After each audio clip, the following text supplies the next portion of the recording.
radical left has taken over the Democratic Party.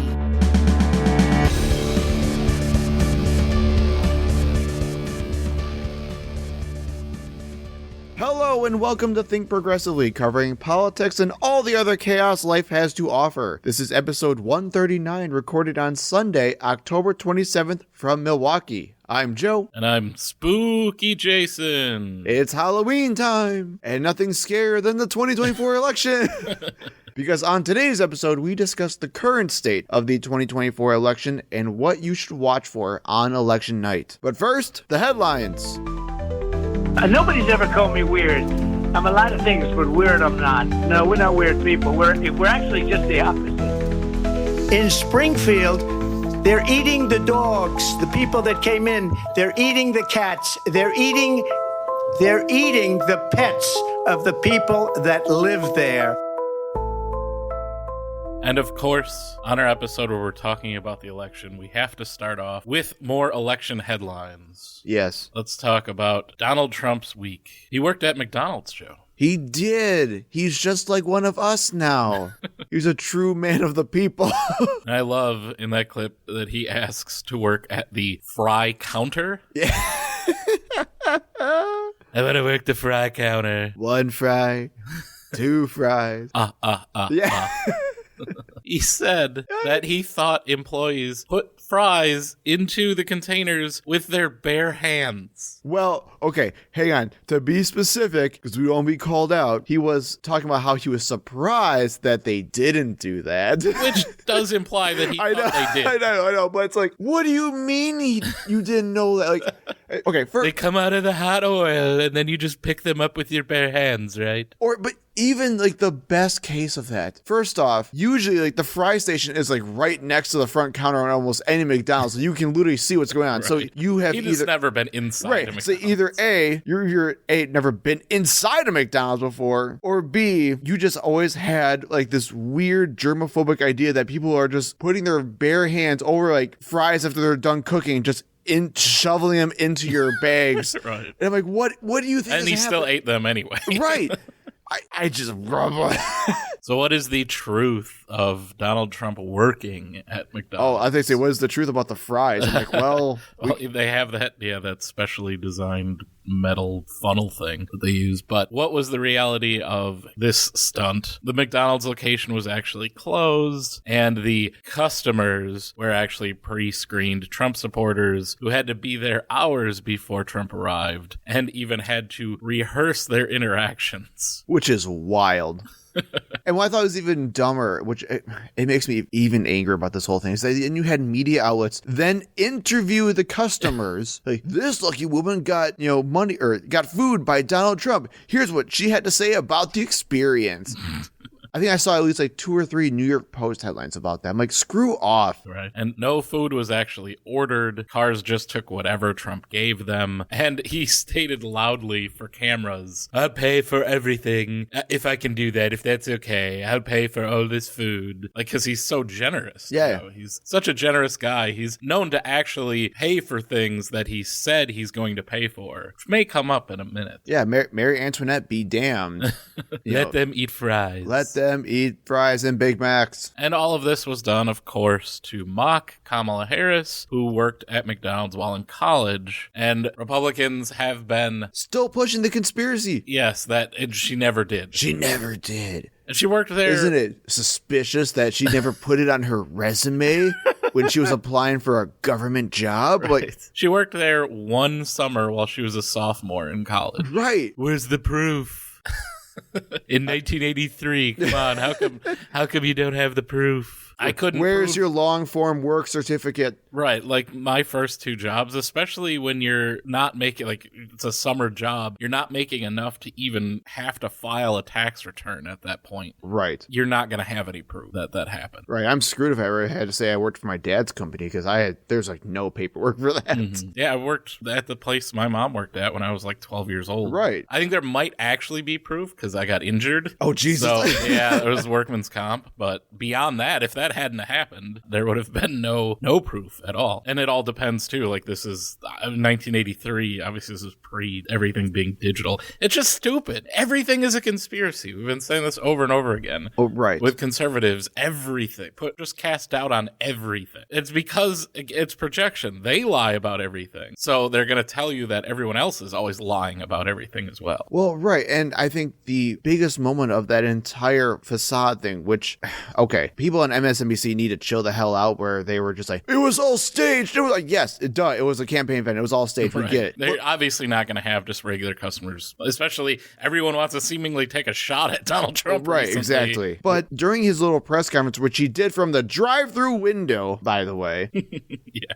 he was even asked about, hey, now that you worked this job and you said how tough this job was, how do you feel about supporting raising minimum wage? Doesn't answer it. Immediately just obfuscates and moves on. Like, the whole point is trying to show that he has empathy for people who work at McDonald's. Yet when it comes to any decision at that same event where he has to have empathy for them, he skirts the question. Well, right, because that's not the point. The point was so that he could say he's worked at McDonald's longer than Kamala Harris. That was the entire point of that stunt. Well, it reminds me back when, oh God, what was it? Wait, I don't remember when Which, it was. by the way, he did and J.D. Vance did at a rally after this, too. Oh, J.D. Vance also worked at McDonald's? No, said that Donald Trump has now worked at McDonald's longer than Kamala Oh, Harris. that's cute. So that was the entire point. The point was not, let me work a blue-collar job, a starter job that many of them, 1 in 8 Americans, if you believe the numbers from McDonald's, have worked because I was born rich and have never not worked for my family's company my entire life. Let me actually put in real work and see how the working public, how their day is. No, that was never the point. No. The point was, let me do this stunt so that I can mock my political opponent. Correct. And that's why he didn't care to try to answer that question, or this isn't going to change his stance on the working class is just a burden on the rich. Well, of course, it's a facade. It's the same thing that reminds me of when he tried to do the, like, I support auto workers thing, like during the UAW strike. And he goes to a non-union place full of, like, people who have never, like, they were never told why they were there. They were just told that they were going to go support Donald Trump. It's all bullshit.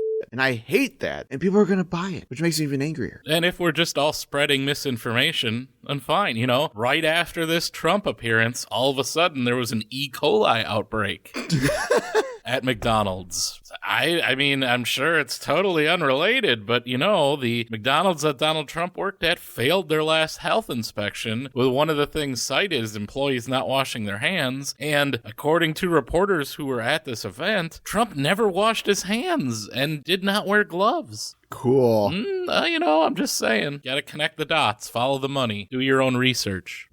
Donald Trump caused the E. coli outbreak at McDonald's, allegedly.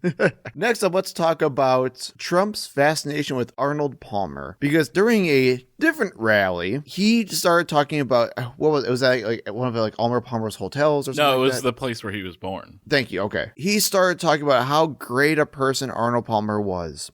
The home of Arnold Palmer. This was the home of my friend Arnold Palmer. And he loved Latrobe. You know, he turned out to be one of the greatest golfers in the world. But Arnold Palmer was all man. And I say that in all due respect to women, and I love women. But this is a guy that was all man. This man was strong and tough. And I refuse to say it, but when he took showers with the other pros, they came out of there, they said, oh my God, that's unbelievable. I had to say it.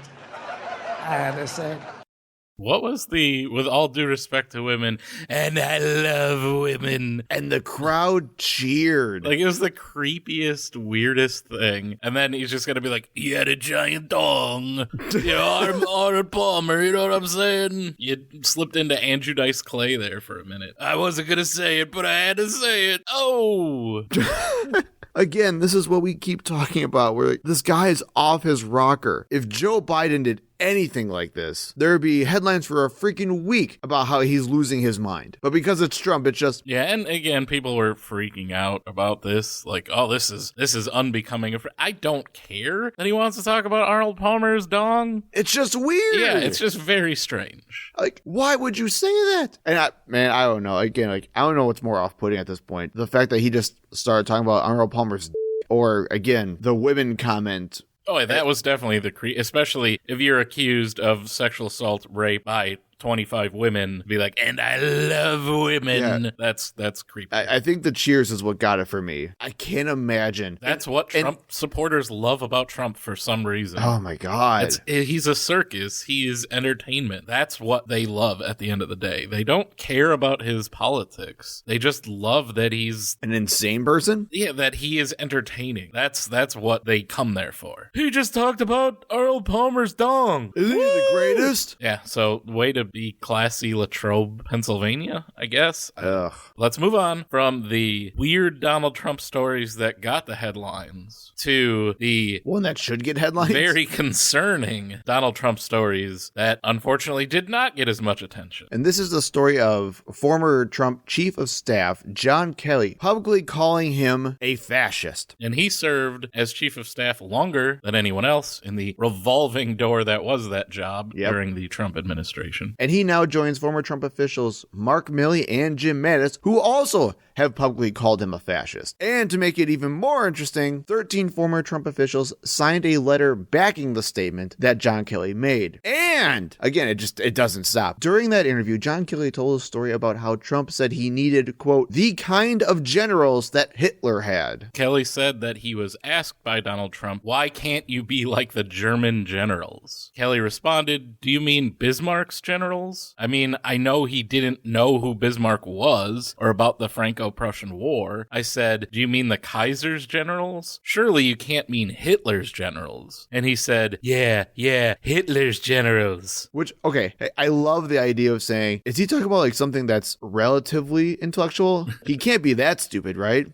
And Trump immediately jumps in, yeah, I'm that stupid. Right. Kelly said that he then explained to Trump that Rommel had to commit suicide after taking part in a plot against Hitler because even Hitler's generals knew how bad Hitler was. Right, and how bad the state of the war was near the end, and they were trying to basically get rid of him. And this originally came out as part of a much larger, just great article by The Atlantic, which, as always, we'll link to, that also goes on to document Trump's utter disdain for the military. And I want to read another story, which I think really does show the true character of Donald Trump. In April of 2020, Vanessa Guillen, a 20-year-old Army private, was bludgeoned to death by a fellow soldier at Fort Hood in Texas. The killer, aided by his girlfriend, burned Guillen's body. Guillen's remains were discovered 2 months later, buried in a riverbank near the base after a massive search. During an on-camera meeting with the slain soldier's family, Donald Trump promised to personally pay for her funeral expenses and said that he had done so for others in the past. Remember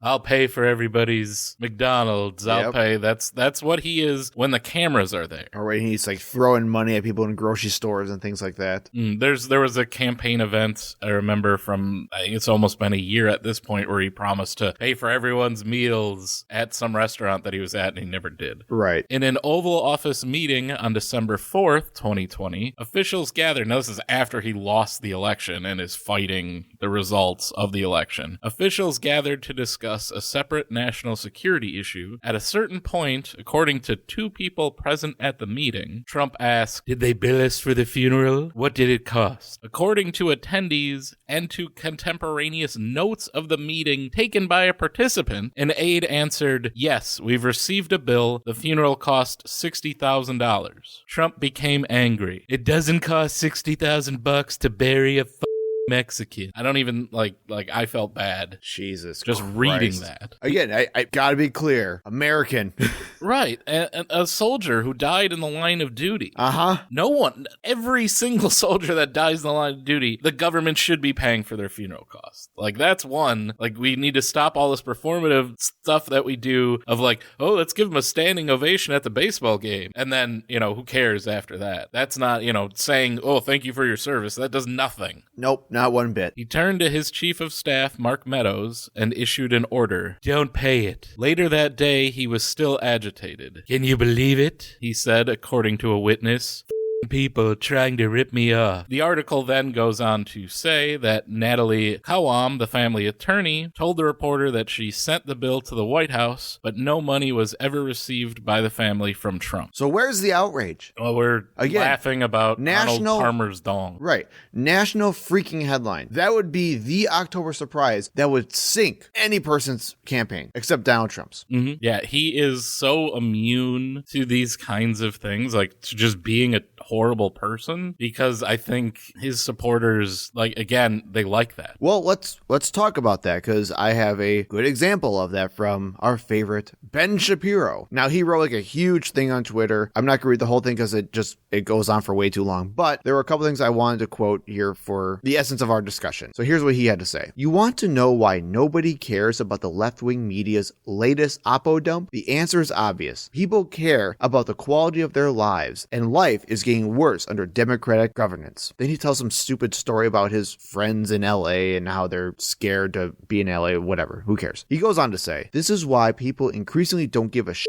about the media's latest horror story about Trump saying bad things, trademark. The same people who maintain that street crime is no big deal, or a reflection of institutional racism, or that inflation is hunky-dory, or that biggest issue in American life is whether or not Billy has the right to be called Susan. These are not serious people, but people's lives are serious business, and bad governance means worse lives for people. So you just make up a bunch of lies about how crime is out of control, and that's not true. Numbers show crime is down significantly from where it was post-pandemic. And apparently you're going to have a whole moral panic about Billy being called Susan. Right. And you're not serious if you care about the rights of trans people. Right. But I think what he says here is very telling, where he literally says, you want to know why nobody cares about the left-wing media's latest oppo dump. They just don't care that Trump said this disparaging thing against a soldier. An American citizen, because she's Mexican, or her parents were Mexican, or right? Whatever. She's of Mexican descent. Or the idea that John Kelly and all these other people are calling him a fascist and saying, for the love of God, I know him, don't do this.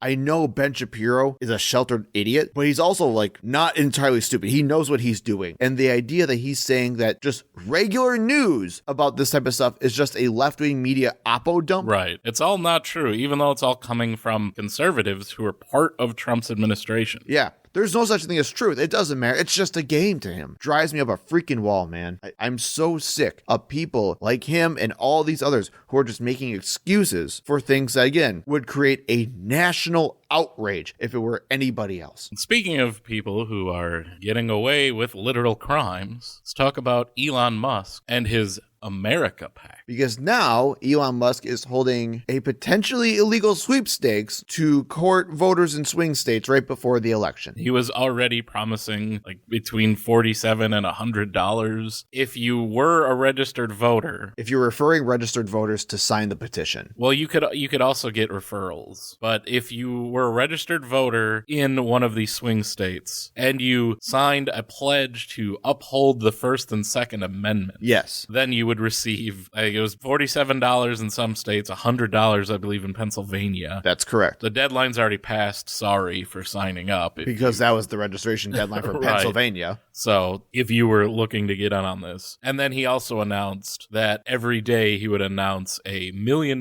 winner drawn randomly from entries as well. This, of course, is just illegal. It's specifically the law that talks about bribery for elections. You cannot pay people to to register to vote, and it specifically mentions lotteries Yep. in that law. So the Department of Justice actually sent the America PAC a letter telling them that what they're doing may be illegal. And then there was not a winner announced for that day. It was last Tuesday. But then on the next day, they announced 2 winners. So originally everyone was like, oh, okay, well, this stopped because he got that letter. Yep. But no, Elon Musk loves getting sued. He's currently in like 20 lawsuits, 30? I don't even know how many. We've talked about, like, there is the theory that he's somehow a fetishist for being sued and being in litigation. I believe that's called a legal job creator. And if you want more information on all like the legal details and specifics about this, I'll actually include a link to Legal Eagle's video on this on YouTube. He's an attorney who breaks down stuff like this, and he does a very good job explaining why, yeah, it's probably very illegal to do this. And they're not going to care. No, nothing's ever going to happen. No. Because either Donald Trump is going to win and he will end all of the DOJ investigations, or Kamala Harris will win and they'll say, well, it doesn't matter anymore, and they'll end the investigation because of that. Once again, rich people in this country just do whatever they want, and literally the richest man in the world, or one of the richest men in the world, is openly trying to influence the results of the election. Well, that's what I was going to go back to. Let's keep going back to the fact that Republicans lost their goddamn minds in 2020 with all this dark left-wing money coming in to influence our elections. And we're so sick of the Zuckerberg. I'm just going to keep saying it over and over again. Oh, but now it's because it's Elon Musk doing it and it's your side. You just don't care anymore. Yeah. You literally have hundreds of millions of dollars. Right. Yeah. They have no morals at all. I'm so done with it. And why is he trying to influence the election? Well, some of that litigation that we've been talking about is from the government. That would go away overnight if Donald Trump were to be president. Donald Trump has already promised Elon a position in his administration, the Department of Government Efficiency, or DOGE, because he's so funny. Oh, God. And just to end things on somewhat of a positive note in the headlines, our final story, Rudy Giuliani was ordered last Tuesday by a judge to turn over his New York City apartment and 26 watches to the Georgia election workers that he defamed within 7 days. And this is the election workers Ruby Freeman and her daughter Shay Moss, who Giuliani said that he spotted on camera illegally grabbing votes from a thumb drive, which of course was not true, and they were just doing their job the way that they are supposed to do it, but because... We live in crazy land now? Right, well, and because the people watching either one don't know what is supposed to happen, so they're just looking for things that they spot that they feel are wrong, and they say it's fraud, or they know very well that it's not fraud, but they feel like they can convince other people that it is. Yep. And this led to multiple death threats. Both of these women had to flee their homes. Yep. And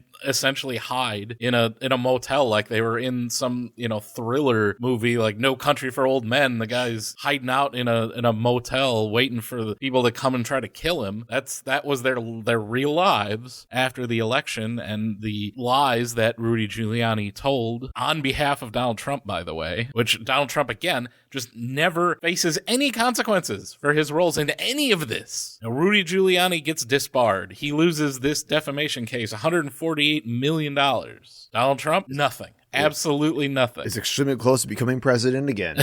Because we here in America believe in consequences. So as part of this settlement, Giuliani lost his New York City apartment, which I believe was already up on real estate sites being sold, so you can find that and take a look at it if you want. It's a very nice apartment. He lost, like I said, all of those watches, one of which he said was given to him by his grandfather and has sentimental value. Yep, sucks to be you. The judge ruled that doesn't matter. You still owe this money, and they can start selling all of these things and getting the proceeds. They also get Giuliani's interest in the $2 million that Rudy says that Donald Trump owes him from the 2020 presidential campaign. So they can actually sue Donald Trump for that money now. That would be fun. There was also a 1980 Mercedes-Benz that was owned by Lauren Bacall. I don't know that anyone knows who she is anymore, unless you're as old as Rudy Giuliani. And sports memorabilia, including a signed Joe DiMaggio jersey and Reggie Jackson picture. Rudy Giuliani's a big Yankees fan, ran. There were also 3 World Series rings that are kind of still in dispute. Apparently, there's an ongoing court case on that about whether or not those rings were gifted to Giuliani's son before this took place. So they'll have to wait for that ruling. But good. I hope Rudy Giuliani loses everything. I hope he has to hawk stupid products on QVC for the rest of his life, and that every dime he makes from now on goes to Shea Moss and Ruby Freeman. And no indication, by the way, that any of those watches were Trump watches.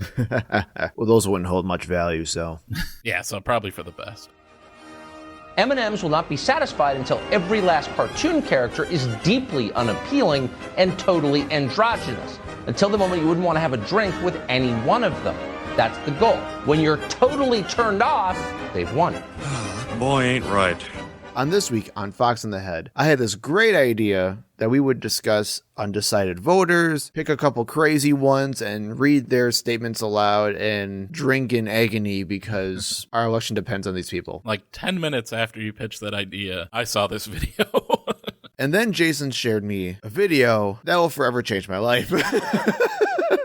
We have Tucker Carlson back in all his glory, and he was speaking at a Turning Points Action event. For those of you who don't know what Turning Points Action is, that is a political PAC run by Charlie Kirk that is basically in lockstep with Turning Points USA, the insane, hardcore, right-wing college group organ. I don't know what it is at this point. Well, they run a school in Arizona. Right. So that's fun. That just tries to get millennials and Gen Zers to be Republican crazy people. And here we're going to discuss 3. I don't know what to say. We're going to discuss 3 different clips from that speech from Tucker Carlson. So let's hear the first one. Kamala Harris shouldn't have a job. She has no skills. How did we wind up with a system where Kamala Harris, you couldn't change the tire on your truck, much less drive it? How did she wind up at the top of the pyramid? And then once she's there, she lectures you like you did something. It's too much. You can't allow that. It's an offense against the truth, against reality, and against justice itself. So that is the intro to the craziness. And I just want to quickly talk about how Tucker Carlson, of all people, wants to talk about how Kamala Harris has no skills. Trust Fund Tucker, who went to a overseas boarding school. Well, what did he inherit the fortune of? Was it the Hormel? Swanson, thank you. His stepmother is the Swanson heiress. And literally started his TV career admittedly by him because he was the guy in the room as the producer had to find somebody in the second, hey, you want to just be on TV right now? And he goes, sure. Well, and he is still a Nepo baby because his dad was like a TV producer. But that's what I'm saying. It's like, so Tucker Carlson is going to talk about he how did not Kamala Harris has no skills. Right. And of the 2 candidates, who would you be more confident in either changing a tire or driving a truck? Donald Trump has never driven a vehicle in his life. Or working at McDonald's. And I guarantee you he's never changed a tire in his life either. I would feel pretty confident that at least Kamala Harris would understand the concept.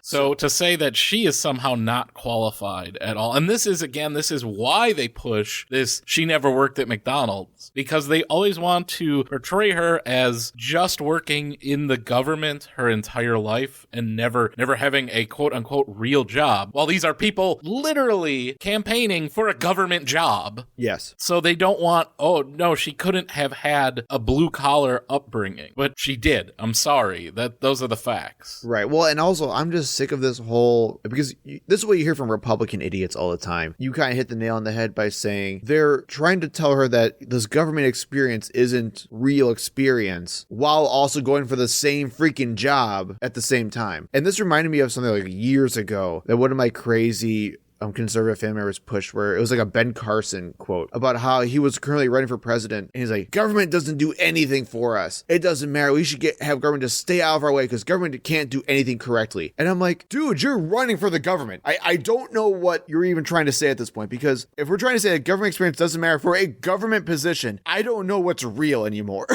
And this is the sane part of the speech. So now, after he established that Kamala Harris has no qualifications for this and can't change a tire or drive a truck. Not like Donald Trump, who's definitely done either of those things. I mean, I know there was that one photo op where he got into the cab of a truck and was like having the time of his life like a toddler, playing with the horn and everything. Yeah. That's as close to driving a truck as Donald Trump has ever been. Pretty much. Yeah, after all that, things take a weird turn.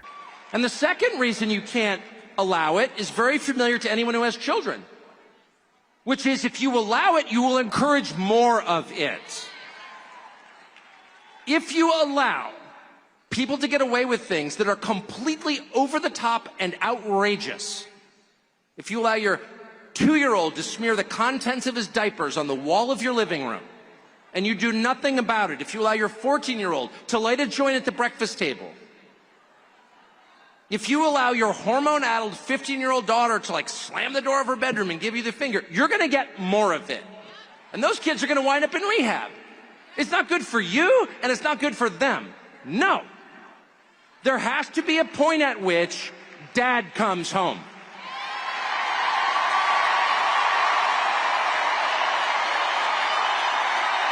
Yeah, that's right. Dad comes home. And he's pissed. Dad is pissed. He's not vengeful. He loves his children. Disobedient as they may be, he loves them. Because they're his children, they live in his house. But he's very disappointed in their behavior. And he's going to have to let them know. He's going to have to get to your room right now and think about what you did. And when dad gets home, you know what he says? You've been a bad girl. You've been a bad little girl, and you're getting a vigorous spanking right now. And no, it's not going to hurt me more than it hurts you. No, it's not. I'm not going to lie. This is going to hurt you a lot more than it hurts me. And you earned this. You're getting a vigorous spanking because you've been a bad girl. And it has to be this way. It has to be this way because it's true. And you're only going to get better when you take responsibility for what you did. That's not said in the spirit of hate. It's not said in the spirit of vengeance or bigotry. Far from it. It's said in the spirit of justice, which is the purest and best thing there is. And without it, things fall apart. If misogyny was a speech, Jason. this is it. Jason. Let's infantilize women and also oddly sexualize them and talk about how they need a spanking from daddy. Oh, It's very weird. Jason, satire's dead. Try to satirize this. You can't. No, you can't. You can't, man. What are we doing anymore? They're talking about being a bad girl and having daddy come home and spank you. Although I do appreciate the idea of calling like an entire country a bad girl. I told my wife this yesterday when I showed her this, who also lost her mind as she was listening to this. And I said, we need to find somebody who is going to go out on Halloween and just dress up like it's Uncle Sam and just say, I've been a bad America. I've been a bad girl. Tucker Carlson spank me. Like, that's what we need right now, because this is insane. Yes. And it's like, where do you even begin? The entire thing is just so creepy and like incestuous and gross, and also bad parenting just in general. Like, Dad is pissed. And he's gonna beat you. And he loves this show.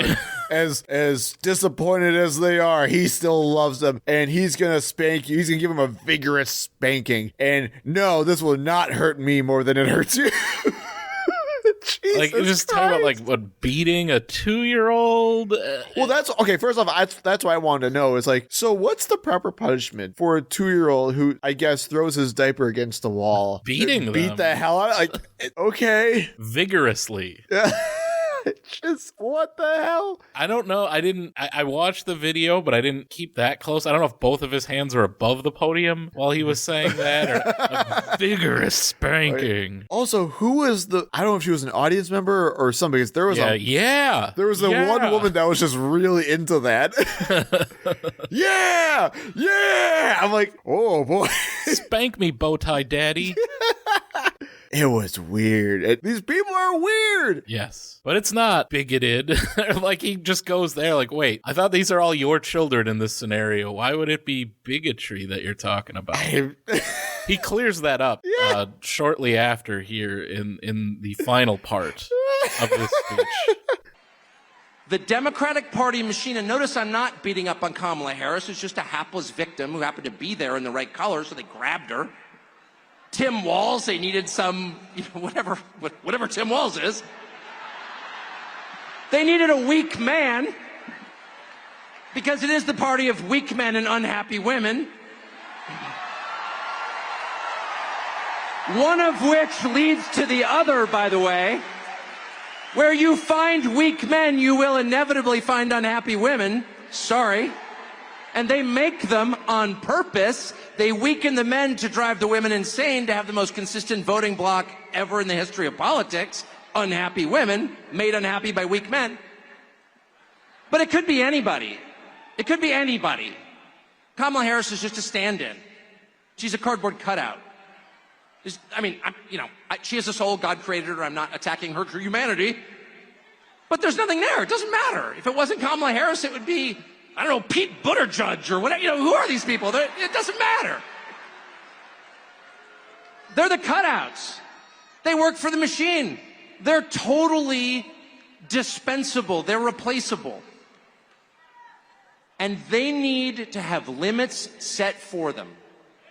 So there's why he went to bigotry, because he immediately then says, well, Kamala Harris was the right color. So that's why she was chosen. Right. So, okay, you need to help me wrap my brain around this. Democrats are the party of weak men and unhappy women. And they purposefully make weak men so that women are unhappy, and then they vote Democrat? But the unhappy women constantly keep going back to the weak men to drive them insane, but they keep picking them. And they keep voting Democrat, which is the point of this. How does any of this work? What are we doing? What are we talking about? Yeah, I don't. And like, oh, Tim Walz, and you could tell like he didn't have anything for Tim Walz, whatever he is. Right, like what are you talking about? A hunter? Right, I mean, like Tim football Walz coach? would beat the hell out of Really Tucker would. Carlson. Absolutely. So I'm not sure where weak he can't be talking about physically weak because it's Tucker Carlson. Well, that's what I was going to say too. I'm like, that perfectly described to me, or was an exemplar for me, of a weak bully who's trying to sound tough. Yeah, Tim Walz with whatever he is, because he knows he's got nothing on him. And it kind of goes with the Tim Walz is gay thing that's been out there. I've heard that on like Fox and Friends. Oh, cool. Yeah. Again, it's like they're so insecure with themselves. You got Tucker Carlson projecting that he's coming home and he's being daddy and spanking somebody who's been a bad girl while trying to say that someone else is weak. Yeah. Okay, buddy. Beat my kids to assert my dominance. Yeah, I don't. They're like, weird, man. What do you even say to this? I know, like they're weird. That's all it is. They're just freaking weird people. And for some reason, like, I can't imagine. Jason, we need to go to one of these events. It has to be specifically a Turning Points USA event. We would get kicked out so fast. Then let it happen.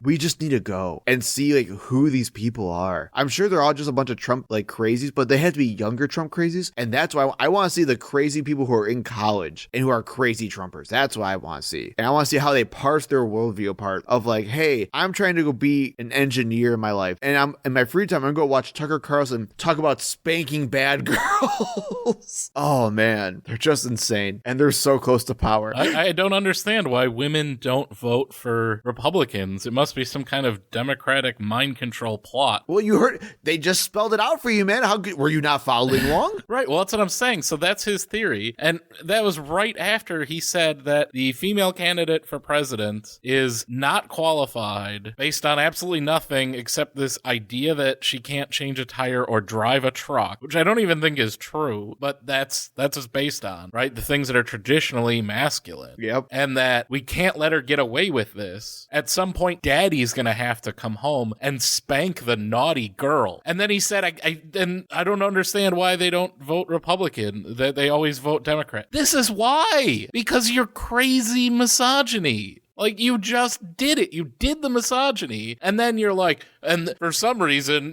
Democrats always somehow convince women to vote for their candidate. It isn't somehow, man. Well, that's the thing, though. It's like, as stupid as that all is, and insane as that all is, you hear that very clear line of misogyny in there, where it's just, oh, women are just too stupid to break out of the cycle. Man to come home and create order. It's the Jordan Peterson thing. Women are always chaos. Men are order. Right, but also it's just and like, we're all lobsters. But anyone who disagrees with Tucker Carlson is just an unhappy woman. This is or a weak man. Yeah, but we're talking about the misogyny part right now, and it's like this goes back to like the childless cat ladies thing again. It's like they literally think that any woman who disagrees with them, oh god, what's the incel name for a woman? Is it a Brittany or a Jessica or something?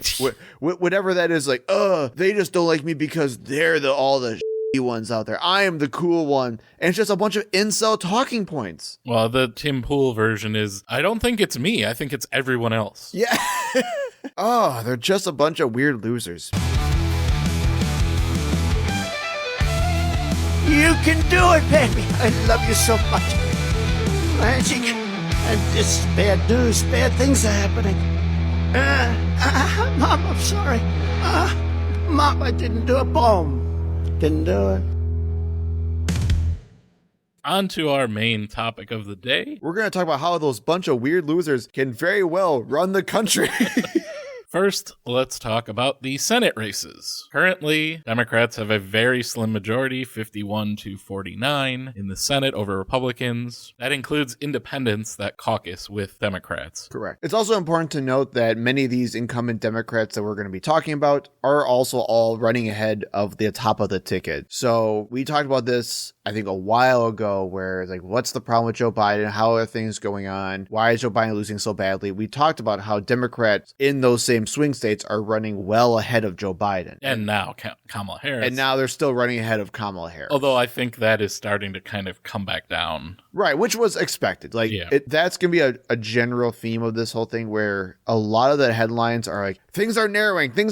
Oh my God, Democrats are losing ground. Oh my God. This is how it always happens. Things always narrow closer to the election. You have Senate races, which are much less known, and then you usually have people who are in favor of the incumbents when things are much less known. As things get closer to the election, it narrows a little bit more because people come back home to their partisan roots and they will try to vote more in line with the presidency. That's a natural way of doing things. But what we want to do, and we'll do this for the House and the presidential race as well, is we want to give you a bit of an election night pregame of like what to watch for and what to expect and what races you should be looking out for on election night. And we don't mean it like the Tucker Carlson races. We mean the political races. So let's start with the Senate ones, and let's start that with Ohio. You have Democrat incumbent Sherrod Brown against Republican Bernie Moreno, a seat that Democrats must hold on to, but it's one of the tougher ones they will have because Ohio has been trending red for the last several elections now. Mm-hmm. This was one of the most in danger seats. Yes. And while there was some initial concern, Sherrod Brown has been polling ahead of Moreno throughout this entire campaign. Again, probably because he is a long-time incumbent there. And recent polls do show him up 47.6 to 46%. So within the margin of error. It's usually good 2 to 4%. So good point there. So keep that in mind as well. So it's still good news, but if we lose Sherrod Brown, Ohio, that's going to be a very bad sign for Democrats. Next up is Nevada, where again we have incumbent Democrat Jackie Rosen versus Sam Brown, Republican challenger. Rosen is currently leading Brown by about 5%. So fairly safe, but again, you never know. It all comes down to turnout in a lot of these races. Right. And turnout in Nevada has been kind of up in the air, especially with the presidential race as well. So we'll see how the Senate race affects that at all. Then we have our state, the great state of Wisconsin, where Democratic incumbent Tammy Baldwin is going against Republican Eric Hovde, aka Ivy League Jeff Foxworthy. Yes. Baldwin has been leading the entire race, and while things have narrowed in the polls, she is still leading in the averages by about 3 points. Which is less than it was a couple months ago. Correct. But still a generally solidly, especially when we're going to talk about how close the presidential race is going to be here in Wisconsin. Mm-hmm. And Democrats traditionally win statewide races in Wisconsin. Yeah. Minus racism, aka Ron Johnson versus Mandela Barnes. Right. But outside of that, it's been like the last 7 or 8 statewide elections have gone to Democrats. So that's good news. Also, Eric Hovde is not a good candidate, so... Yeah, he's not even from Wisconsin. California banker. Then we have Pennsylvania, another seat that that Dems must hold on to, and that's Democratic incumbent Bob Casey against Republican Dave McCormick. And if you happen to recognize the name Dave McCormick, it's because Is he the spice guy? he's the no. Oh. It's because he was the guy that lost to Dr. Oz in the 2022 Republican primary. So for every one of you that, really pays attention to Republican primaries in Pennsylvania, you might recognize it. Don't you roast me like that. And like Dr. Oz and Eric Hovde, by the way, McCormick doesn't live in Pennsylvania. I mean, come on, Hovde might live in Pennsylvania. We don't know. We know he doesn't live in Wisconsin. And polling averages show that Casey is steadily in the lead, 50.4% to 46.7%. But you never know with Pennsylvania. It's going to be a very tight race in Pennsylvania, so keep a very close eye on it. How many votes can Elon Musk influence in Pennsylvania? Everyone is dumping tens of millions of dollars Yeah, I will into say, Pennsylvania. I will say for what it's worth, I do feel bad for Pennsylvanians because having a pivotal Senate seat as well as like you're going to be the swing state for the entire presidential election. Oh, like I hate what You're not going to be able to do anything without getting campaign ads. I know. I hate what's happening with us in Wisconsin already, and we're getting inundated. I can't imagine what Pennsylvania is like right now. Then we move to probably the most pivotal race when it comes to the Senate, Montana. Once again, as is going to be a theme here, we've got a Democratic incumbent, John Tester. This, like Ohio, was thought of as the most in danger seat. And he is being challenged by Republican Tim Sheehy, who is a businessman, your traditional Republican. Sheehy is leading by around 6%. And that, unlike a lot of these other races, has been holding pretty steady throughout the race. Yeah. And Montana, along with West Virginia and the retirement of Joe Manchin, Democrats losing this seat, losing West Virginia, is what will flip control of the Senate to Republicans, unfortunately. Yeah, that's unfortunately the bad news. Like, Not that Joe Manchin was so great, but well, right, but and the he Senate's gonna voted go, Republican way too often. Well, yeah, that too. the Senate's definitely going to go to Republicans. Yes. But we're not done yet. Then we have Arizona, which is Carrie Lake, the election denier, and Ruben Gallego. And current governor of Arizona, according to her. Yeah.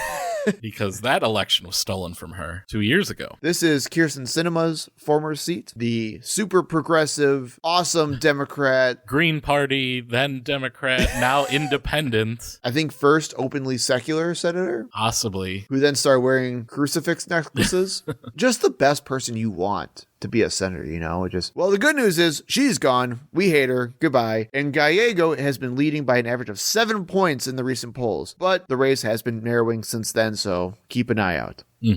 Carrie Lake is so crazy. I don't understand why the Republican Party didn't get somebody else. Like, literally, if they had ran anyone else, this race would be much closer. I agree. This is probably the one weird instance where it's like you'll have people who run multiple times just for one time to get the name recognition up for the first time, and then second time as they have more name ID, they do much better. I think Carrie Lake's a good example of the opposite happening, where it's like now that more people know who Carrie Lake is, the worse she's doing. Right, and it's probably just her rabid Trump support that has kept her even in this race. Like, it's probably Donald Trump dictating to the Republican Party that she had to be the nominee. It's also because they have an abortion referendum on there, and she has been waffling. Yeah. Well, we played that. I'm not sure what episode that was, quite a few months ago. But yeah, where she was like the biggest anti-abortion candidate ever up until she was losing in this race. And then, I never said any of that. I'm actually for abortion. Yep.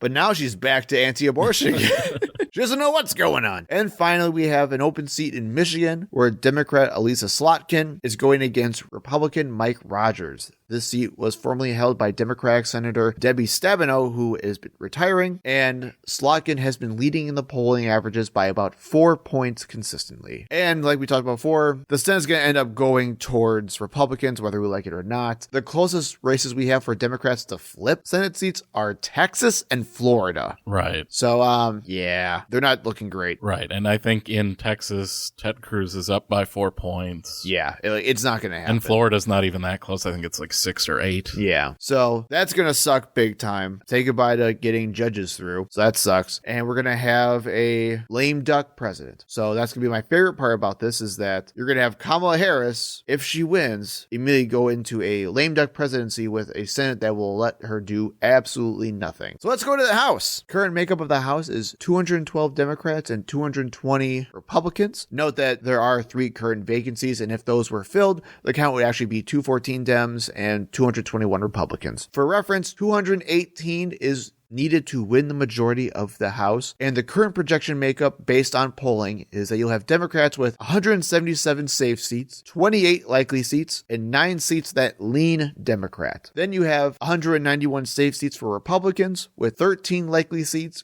and 9 seats that lean Republican. So if there are no upsets in any of those races, that puts the count at 214 Democrats to 213 Republicans. Close. So if that all holds up, Democrats would have to win 4 seats to take back the House. And here are the races I think you should be watching to see if they can do that. First up, we have California's 45th District. This is a potential flipping seat, an Orange County seat with the candidates Republican incumbent Michelle Steele and Democrat Derek Tran. Polling averages of this race looked like there's basically a locked tie. However, in recent polls, Tran has a slight lead. Then you have New York's 17th, which is also a potential flip. This is a rematch of 2022 between Republican incumbent Marcus Molinaro and Democrat Josh Riley. In 2022, Molinaro defeated Riley 50.8 to 49.2, with polling averages showing Riley up about 0.4 points in the polls. So we'll see how that goes. And honestly, New York, despite being a Democrat-controlled hellhole, like they've been doing a very bad job of holding on to their seats. Yes. I mean, well, what were the first 2 we just talked about? California and New York. Yeah. So just saying. Next up, we have Michigan's 8th. This is a north central Michigan seat centered around Flint, Michigan. This is an open seat formerly held by Representative Dan Kildee, who was a Democrat. The candidates are State Senator Kristen McDonald-Rivet, who is the Democrat, and Republican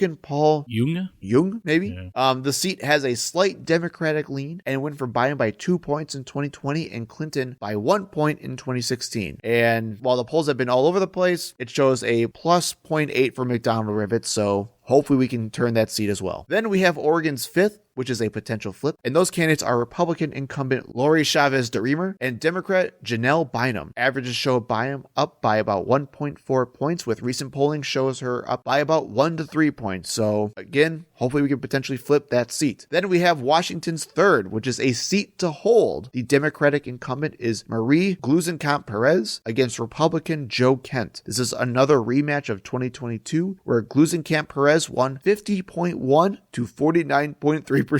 Very close. Polling averages show Kent up by about 2 points right now, and the forecast for 538 shows it at Kent plus 0.9. So we'll see if higher turnout can help, but usually it's been helping Republicans lately, so I'm not so sold on it. And the one I really want you to look out for is Alaska's at-large House seat. This one is currently held by Democratic incumbent Mary Partola, who was the first native to hold a seat in that state, against Republican Nick Begich. Recent polling shows Begich up a few points. 538 is forecasting this as Begich up by 1.1. Partola is the incumbent who made a lot of headlines in 2022, and a Data for Progress poll back in March showed that she is the most popular politician in Alaska with a plus 10 approval rating. So I'm hoping Partola can pull it out and still remain the incumbent Democrat in that state. And then finally, we have the presidential race. And just to freak you out, 538 projections show that Donald Trump has a 54% chance of winning, with Kamala Harris having a 45% chance. Are you scared, Jason? And just to calm everybody down, I'd like to remind you all that 538 is absolute trash. No, it's not. Polling. Yes, it is. Absolutely 100% not. We can disagree about this. Fine. Anyway, it's going to come down to 7 states and 1 congressional district for the presidency. We're going to do the same thing again, looking at each swing state that matters, because of course we live in a system where most states actually don't even matter for an election. Let's start with our state, Wisconsin. Polling averages has Harris up by about 0.1 to 0.2 points. And I have to reiterate, it's going to be extremely close, just like it was in 2020. Well, and again, anything that's under like 4%, it's basically a tie. Yeah, there's no way to know. Correct, absolutely. So for the love of God, get everyone you know who lives in Wisconsin to vote for Kamala Harris. Done. Thank you. Then we have Michigan, with polling averages showing Harris up by about 0.3 to 0.4 points. I also just had to include this recent headline I saw, which was Trump courting Arab Americans and Muslim voters in Michigan over the war in Gaza. They've been, the Elon America PAC has been putting out ads targeting Jewish people, telling them that Kamala Harris is pro-Palestinian and that she will betray Israel, and they are targeting Muslims with ads saying that Kamala Harris listens to her Jewish husband and that she will destroy Palestinians and destroy Gaza. They've been putting both of those ads out. Yep. It's really disgusting. Absolutely. I also have to just put this quote in that just drove me nuts. This is from Imam Bilal al-Zuhari, who took the stage with Donald Trump to endorse him among other influential Arab American leaders in Michigan. He said this: "We as Muslims stand with President Trump because he promises peace. He promises peace, not war. We are supporting Donald Trump because he promised to end the war in the Middle East and in Ukraine." Because Donald Trump will promise you anything. Well, and even then, I'm sorry, what? What are I know there's gonna be some Muslims who are voting conservative. I get that, but it's like, Yeah. What are you smoking? They also hate women. Ugh. So that's Michigan. For some more states, we have Pennsylvania that shows Trump up by about 0.3 points. Nevada that shows Trump up by about 0.2 to 0.4 points. Arizona that shows Trump by about 2 points. North Carolina that shows Trump by about 1.5 points. And Georgia, which shows Trump up by about 1.5 to 2 points. And then finally, we have Nebraska's 2nd Congressional District. Polling averages show Harris up by about 5 to 7 points, and we'll get to that in a little bit. So what does this all mean? Basically, there are a number of scenarios that are more likely than others to play out for the 2024 election. For reference, candidates need at least 270 electoral votes to win. Which does already favor Republicans. Yes. Now, luckily, Harris has a few more paths to victory than Donald Trump. And in order for Harris to win, she has to win Pennsylvania, North Carolina, or Georgia. She has to win one of those three. Harris's most likely scenario to win is to win Wisconsin, Michigan, and Pennsylvania, which are the blue wall states, and Nebraska's 2nd Congressional District, because they split their votes by congressional districts in Nebraska. That would leave the Electoral College vote at 270 to 268 for Harris. If Trump wins Pennsylvania, she would then need to win Nevada and either Georgia or North Carolina to break 270. Those are her two chances to really win. In order for Trump to win, Trump has to win one of the blue wall states, Wisconsin, Michigan, or Pennsylvania. Trump's most likely scenario is to win Pennsylvania along with North Carolina and Georgia, which would put it at 270 to 268 for Trump if he loses all the other swing states. So pay attention to Pennsylvania, because wherever they may go, the country may as well. And just on what you were saying before, Jason, I know you don't like 538, but it's fine. One final stat I thought would make everyone angry from 538 is that they have a bunch of forecasted probabilities listed on their website, and one of those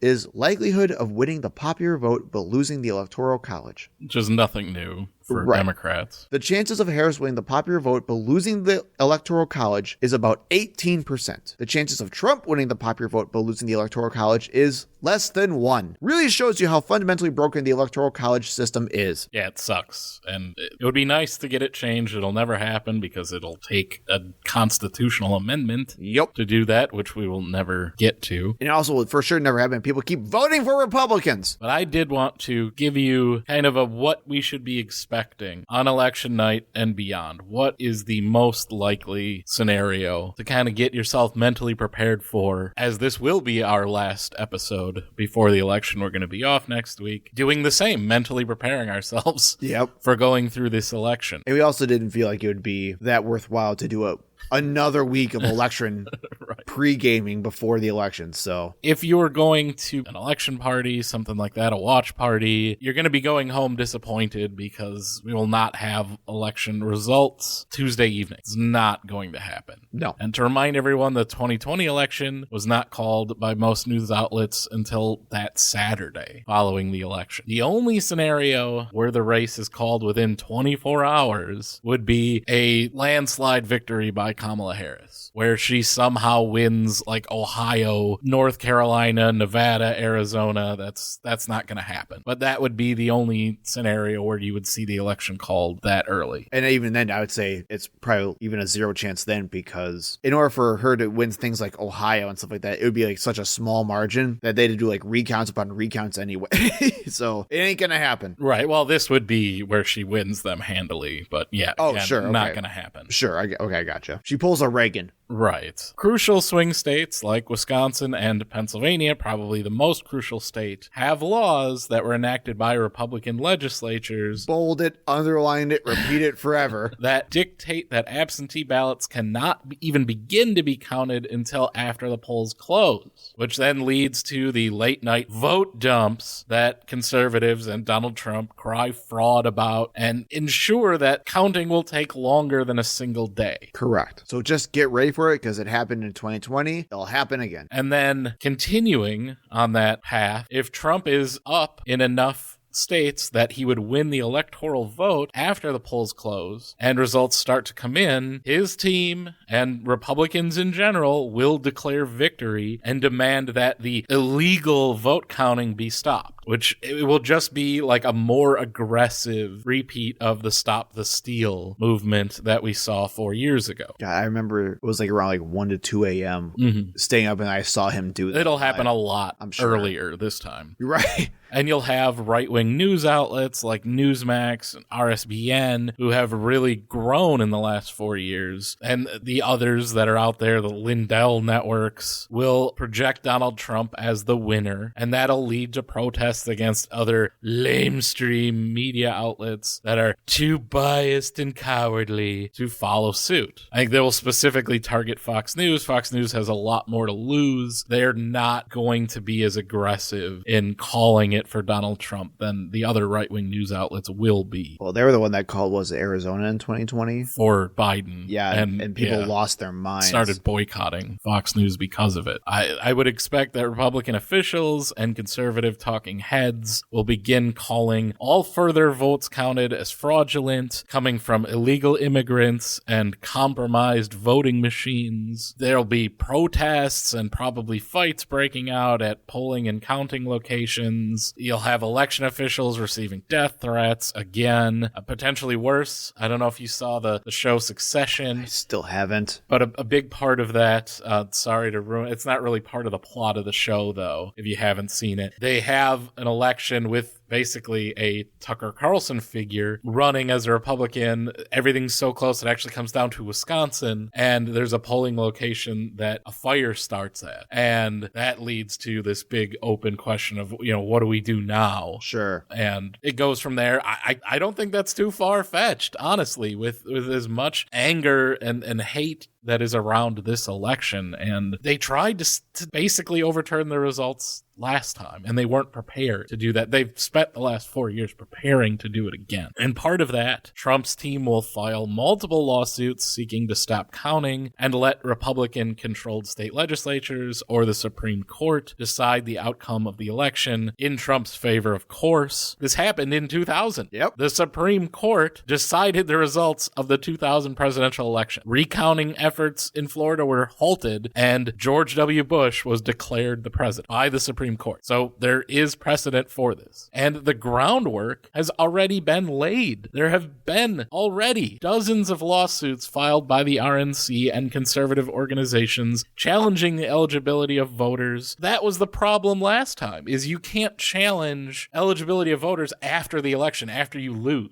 So they've already done it now. Yep. To lay that foundation so that they'll have better standing for this election. There have been laws changing the way elections are run. States like Georgia and North Carolina. In fact, 29 states have passed restrictive voting laws since the 2020 election. More than half of the country has had laws changed because Donald Trump lost the previous election. And I want to give you two Republican representatives, including the Speaker of the House, Mike Johnson, already calling into question the results of the 2024 election.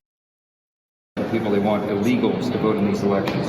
Since Joe Biden and the border czar Kamala Harris opened that border, we believe the actual number is about 16 million illegals that come across the border. If just a small percentage of them register to vote, which many of them have already, they can throw the election. This is serious business. We are going to stand and make this fight for the American people, and I believe in it wholeheartedly.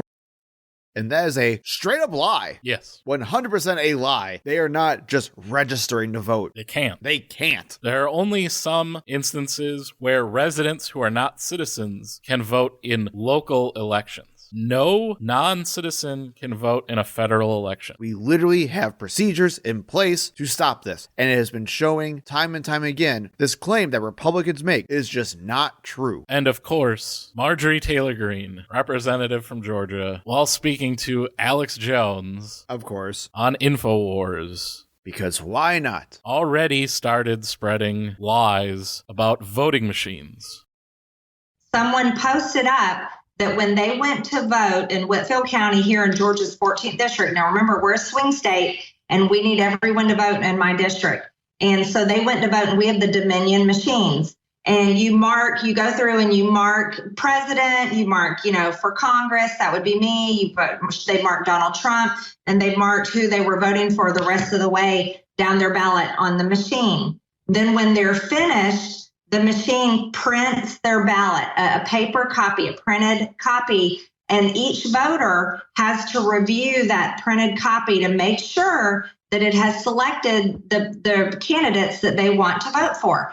And so when this voter printed their ballot and they looked, it had changed. It was not Donald Trump. It was not me. And it was not the other ones they had voted for. It had switched. And so they went up to one of the election workers and they said, here's the problem. The machine switched it, and my printed ballot, I did not vote for these people. So they had to start over, and they went through it several times, and it kept on making the same error, kept on switching the votes. And so this is something we're just starting to look into today, because I just found out about it this morning before I came on your show today. But we will be following up, and I'll be talking to election workers and officials here in the district and making sure that this happens, that these ballots are correct, because that's extremely concerning. It sounds similar to what we heard in 2020, but there's other things that I'm concerned about, Alex. Here in Georgia, we fixed our voting laws, but states that did not fix their voting laws is Pennsylvania, Arizona, Wisconsin, Michigan, extremely important swing states. They never fixed their election laws after 2020. And then you add on to that the amount of concerns that we have about people being sent emails overseas, telling them how to obtain an absentee ballot and telling them how to send it in by email, literally sending it in electronically, how to vote in our elections from overseas. The list goes on and on and on. And then you add on the number of illegal aliens that we are concerned voting in our elections. What is she talking about? So let's start with the main story, which has been investigated by Georgia election officials, and the real story behind the crazy conspiracy nonsense and potentially Suable. opening herself up for liability. Yeah, I was going to say, please. Dominion has not been shy about that. They won, $700 million from Fox News in their lawsuit against them. What really happened with an elderly voter in Georgia is she just screwed up her ballot. She got the printed out results of where she had voted, and it wasn't who she intended to vote for. Sure. They walked her through getting a new ballot. They spoiled the previous one. Sure. It printed out the results. They verified with her that that's who she wanted to vote for, and she was satisfied with the outcome. And that was it. It was just an elderly person who just had trouble voting. Right, that had trouble voting on an electronic voting machine. Sure. And was helped by poll workers, and the outcome was exactly what she intended. Not, so she tried it multiple times and it kept... No, that none of that happened. The only place that happened is in Marjorie Taylor Greene's twisted mind. Cool. Awesome. Now, people overseas getting instructions on how to vote absentee by email. Yeah, which we don't do voting by email. But why they would get instructions on how to vote absentee is if they're U.S. citizens and they live overseas, they would then need instructions on how to vote absentee, because that's their right to do so. Correct. As American citizens. And that can be by email. That's fine. Right. They can receive the instructions via email. So is she just not understanding? She doesn't understand anything. anything. Like I said, she literally just made up half of this other story to make it sound like there's something nefarious going on when there's not. And again, to cast doubt on the results of this election before it even is done. So yes, if you are an American citizen living overseas, if you're a soldier deployed overseas, you still have the right and you should still vote. That's fine. You do have to mail your ballot in, which is also why some of these results take even longer, because as long as it's postmarked by election day, legally it still has to be counted. Even if they receive it on the Friday after the election. Yes. It's still a legal vote and needs to be counted. Republicans will dispute all of those votes and try to disenfranchise all of those people, again, including the military. I would say like literal military personnel who's serving. Right. And say that it's illegal and should not count. But they love the military jail. True patriots. And then, of course, it costs $60,000 to bury a, Right. So, and then, of course, she brings up illegal immigrants at the end, just as the cherry on top of the conspiratorial tree. The cherry on top of the tree. That's usually how that saying goes. Yeah, that's how that goes. I would write to Christmas tree. You know what? We'll stick with it. The cherry on top of the conspiratorial tree. You know what? I'm sorry about your Tara Green. Apparently, I too can have brain farts. So that's what I expect. And so even if the outcome is Trump wins in a narrow victory after all of this, they'll say, yes, despite all of this fraud and the attempt by Democrats to steal the election again, it's only from the actions from people like Mike Johnson and blah, blah, blah, and his lawyers and everything. That's the reason they won. They should have won actually in a landslide. They actually won like 40 states, but they'll humbly accept the results of the election and take the narrow victory, even though really there's all this fraud and all these illegals, and we still need to completely overhaul the election system to make sure that this doesn't happen again. Yep. And of course, if he loses a narrow election, then they will once again try to get the results overturned, try to get it to go to the state legislatures or the Supreme Court to have them decide the results of the election. And that will be the plan. That's what we can expect. Get ready. Good luck, everybody. Yep. And like we said before, there will be no other episode next week. We're going to take a week to mentally prepare, get everyone you know to vote for Kamala Harris. If they haven't already. And just have them vote again anyway. Because apparently, don't tell anybody. Yeah, apparently it's going to count just the same. So it'd be like, why not? Who cares at this point? We don't live in reality They're going to say it happened anyway. What the hell? You might as well. We might as well win. So, no, seriously, get everyone you know to vote for Kamala Harris. Talk to your relatives. Talk to your friends. If anyone is telling you that they're hesitant, talk to them about it. Send them our stuff. Do something. This is not... Or send them something good. Either way. Whatever. Do something. Get everyone you know to vote for Kamala Harris. We cannot afford 4 years of Donald Trump again. So we'll see you in 2 weeks. Hopefully not blind drunk. Yeah. Or maybe because blind drunk because we're so happy and we've been partying for the whole week. So... I don't like Kamala Harris that much. Okay, that's a really good point. Yeah, if it's drunk, we're bad. It's a bad time. Right. So good luck. We'll see you all on the other side. Thank you for listening. We hope to see you in the next episode. You can find us on Facebook and Twitter at ThinkProPod. You can email us at thinkpropod@gmail.com. And remember, when in doubt, think progressively.